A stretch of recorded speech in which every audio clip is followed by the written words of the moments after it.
সবাই ওইদিকে চলে যেখানে খাবার বিক্রি হচ্ছে। এটা হচ্ছে রাজশাহীর মুক্ত মঞ্চ।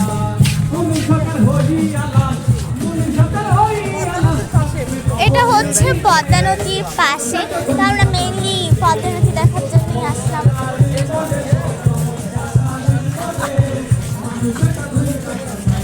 দেখেন এখানে কত দোকান, এখানে মুড়ি মাখার দোকান, এইদিকে ঝালমুড়ি, ফুচকা, দেন অনেক অনেক দোকান এখানে।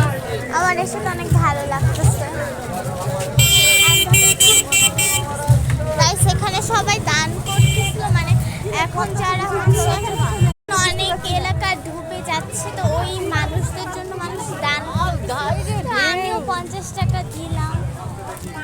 কোথাও দেখলে আপনারাও দান করবেন যেন তাদের উপকার হয়। মোটামুটি অনেক বাতাস, যে ফুচকা খাওয়ার জায়গা। যে গাইস দেখেন পদ্মা নদী, অনেক কিছু দোকানও আছে। পদ্মা নদীর পাশে বসে মানুষ অনেক কিছু খাচ্ছে। এখানে আবার খেলনাও আছে গাইস, এখানে ব্যাগের দোকানও আছে।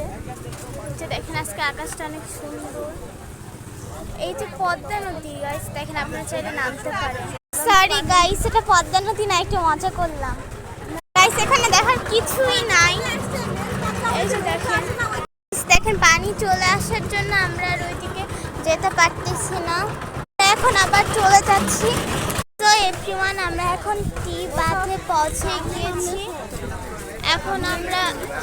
এখন আমরা হচ্ছে সমুদ্র সৈকত উপভোগ করবো, পুরা কক্সবাজারের মতো। দেখেন গাইস, বাট কক্সবাজারে নামা যায় আর এখানে নামানো যায়, ওইটাই ডিফারেন্স। এই জায়গার ভিউটা কত জোস। তো আমরা এখন টি বাঁধে পৌঁছে গিয়েছি। এই যে দেখেন ভিউটা কত জোস।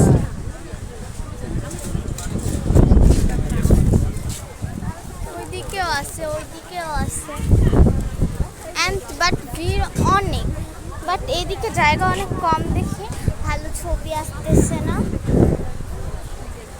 বাট ভিউটা প্রচন্ড পরিমাণে।